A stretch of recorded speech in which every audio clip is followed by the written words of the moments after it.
So what the Abraham, magnificent brothers and sisters, children and creatures alike. Hello, hello. This is the second video of this final epistle, the book of Judges, this being chapter number 21. And we left off with a meeting of the 11 tribes, and they're asking themselves, who wasn't present at the covenant? And they learned it was people of northern Galaad, Iabes Galaad, weren't present at that time when they made the covenant. So Samuel continues with, they sent 10,000 of their strongest men and commanded them to go and strike the inhabitants of Iabes Galaad at the edge of the sword, along with their wives and their little ones. So they'd be going from this area here all the way up to here.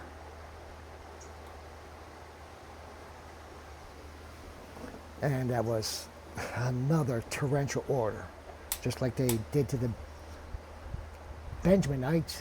Now they want to do to yet another amongst their tribe of Manasseh, half of it, with the Iabes Galaad folk. And this shall be it which you shall observe. All of the male kind and women that have known men, kill them. So all men and any women who are not virgins, married or not, kill them. But the virgins reserve. Why do you think this is? It's all part of a master plan. You see, this seed of bloodletting has now aggrandized from the Benjamin tribe, of which this sin had its roots, of the folks of Gabaa, and it's now encapsulating members of unified tribes like Manasseh that fought against the Benjaminites. The township of Iabes Galaad, as I said, lies within the boundaries of the Manasseh tribe, east of the Jordan. Manassesites are the descendants of Joseph, who was Benjamin's older biological brother. So first it touches his brother. Now it is touching him, this evil sin. Interesting how the devil works, how this explodes.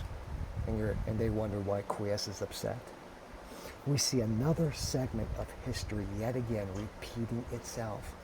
Just as the brothers of Joseph plotted and scammed against him, so now too do the children of these brethren fight against the descendants of blessed Joseph, because they did not participate in this vow of extermination of the Benjaminites. We don't know the reasons. It's not written, at least not here. But because they refused to go along with the crowd, they have to be terminated.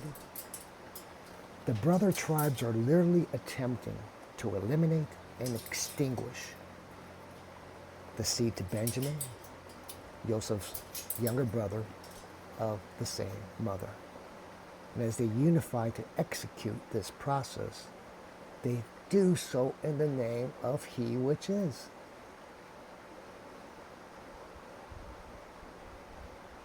But not once, understand this, not once has Quies granted these tribes any sort of blessing or authorization to terminate any of the seeds of Benjamin or his older brother Joseph.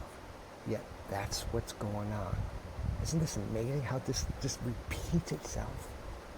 First happened to Joseph, now it's happening to some of his children, some of his descendants,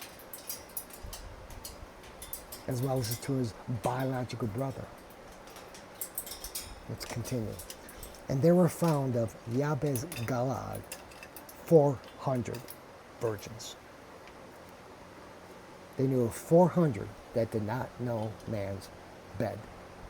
So they brought them into the camp of Shiloh, which is west of Jordan, in the land of Canaan.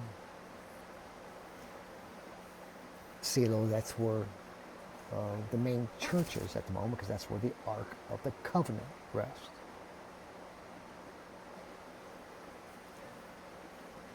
And they sent messengers to those surviving, there's Shiloh up here, of Benjamin, that were hiding out in Rock Remmon. Hold on, camera, let's stop for a second.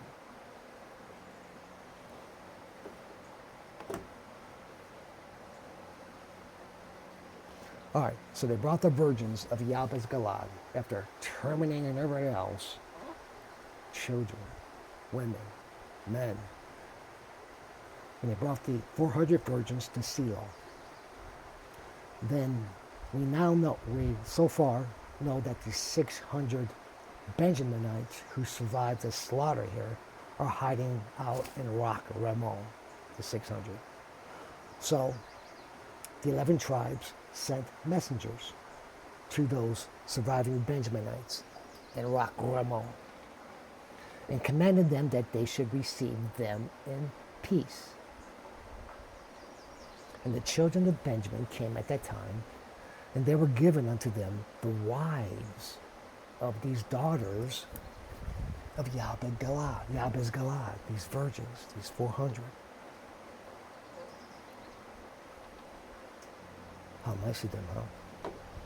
But others they found now, which they might give them in like manner. So there were 600. Remember, 600 men? 400, that leaves 200, yes? 200 without potential wives to continue the seed of Benjamin. To revive a tribe of Jacob that went nearly extinct. The other Israelis injected the seed of Joseph to the surviving children of Benjamin.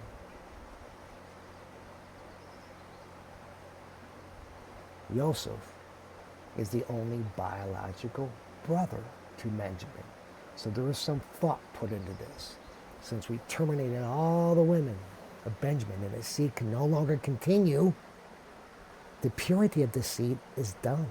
It's finished, unless some fled, which we don't know about this time. All we know is that they're all terminated within the tribe of Benjamin, the territory of Benjamin. This area up here, all Benjamin, killed all those people. So they reach out to his biological brother, the children of Joseph, to get as close to purity of the Benjamin seed as possible.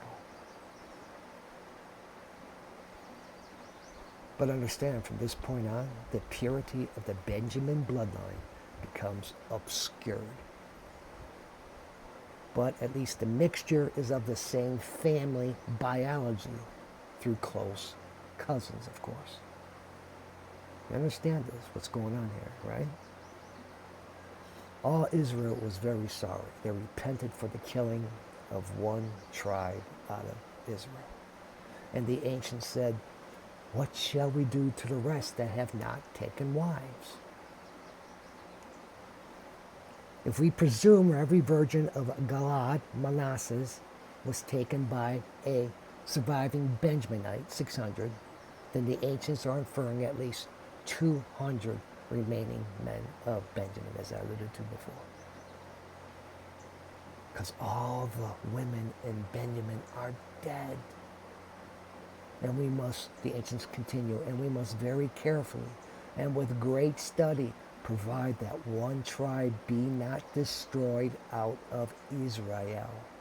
For our own daughters we cannot give them, being bound with an oath and a curse whereby we said, cursed be he that shall give to Benjamin any of his daughters to wife. Quiz did call them a stiff-necked people versus just rescinding this oath, which they very well could have. It's not an oath to God, it's an oath amongst themselves. Covenant doesn't have to last if everyone agrees to it. But there's a reason why Elohim called them, our forefathers, a stiff-necked people. The vows of man, understand this, are not as binding as the covenants with quies, especially those vows that exclude the consent of our Heavenly Father. It's what I call temporal vows. They don't matter in the infinite grand scheme of things. They just don't. Further, frivolous or unjust promises, as well as curses, are not expected to remain binding, such as something as egregious as this.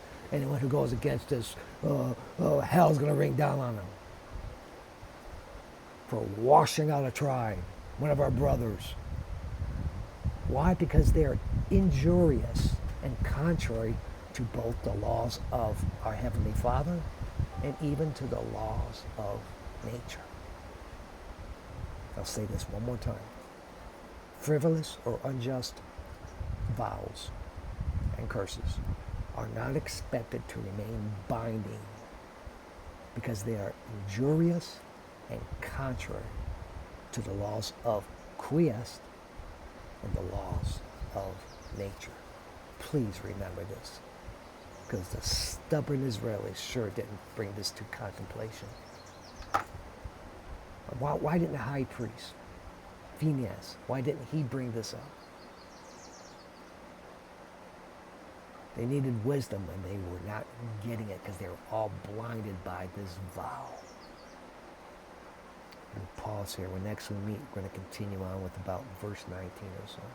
Until then, think about these words. Read them for yourselves. See the conclusion you come up with. Until next we meet. From Abe, Patty, creatures about us, Pox Wolfies.